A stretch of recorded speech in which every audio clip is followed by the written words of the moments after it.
Senator Markwayne Mullin. Thank you, Roger, for doing this. This is a world that I used to live in for a little bit. And there's several questions that have to be answered that's not. And they're really simple, right?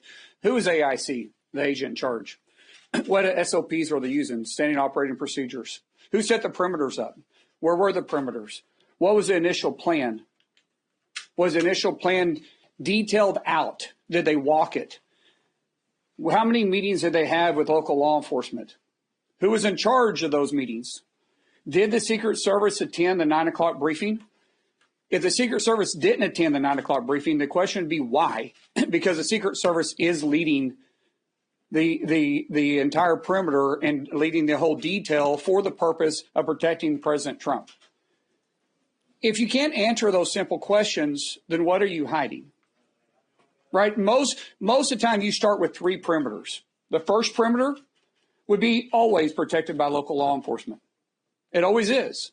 You use in local law enforcement, it's the softer perimeter. It's the perimeter that's protecting all the buildings, making sure there's no high point advantages, that everything is clearly being looked at within that first perimeter. They're watching the people coming in. They're paying attention to the individuals, the crowds, which way the crowds are moving, who may be an agitator in the crowd. The second perimeter is a little bit harder of a perimeter. It's where you get your bags checked. Right? It's where you make sure you have a clear bag. It's where you go through your metal detectors. It's where you present your credentials that you're able to be there. That's going to be local law enforcement. It'll be some uniformed individuals. It'll also be your bigger SWAT team. The inner one, which is called the diamond, they had 3 jobs: to protect the principal from harassment, embarrassment, and death.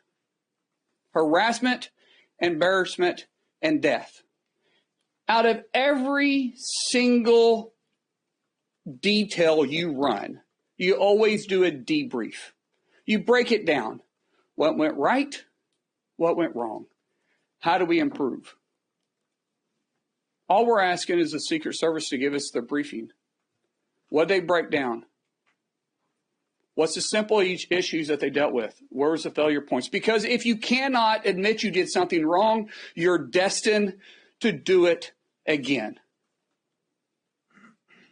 As Senator Blackburn laid out, there's 31 individuals that's every single day they're depending on the Secret Service to do their jobs. That means there's 31 individuals that have families that's depending on the Secret Service to do their job. They should do their job. We want them to do their job.